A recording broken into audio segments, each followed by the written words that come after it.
On NBC5 exclusive, some families who lost loved ones in the Lion Air crash in Indonesia began mediation with Chicago-based Boeing. Last October, the accident killed all 189 people on board.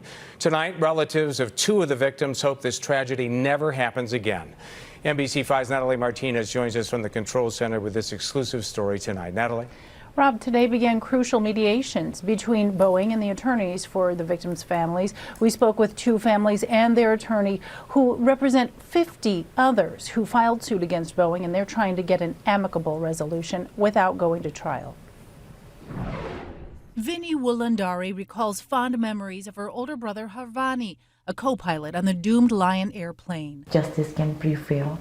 7 years flying with the airline, Harvani was working to become a captain.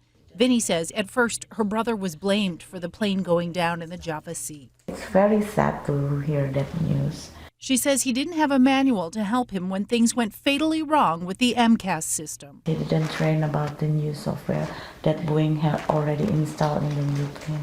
After the same model Indonesian airplane went down in March, it became clear to many that the MAX 8 planes were not doomed due simply to pilot error. What my brother names is back to be good. Abdur Rahman lost his son, just 24 years old. Through a translator, he tells us how his son was on his way to work for a silver mining company when he boarded the ill-fated flight. I want to cry. He wanted to work as a policeman for the community. But in terms of for his family, he wanted to make his parent proud. He's just brokenhearted. There's no closure because he can't. It's not like he can go to his gravesite. Neither of the bodies has been recovered.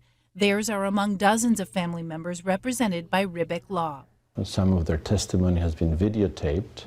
We have drafted affidavits. So we're preparing for litigation and even trial if necessary. He's hoping that this kind of accident will never happen again because he knows how it feels. Ribbeck Law telling us that dozens more family members have been making their way to Chicagoland for the mediations, which have been scheduled through the 26th.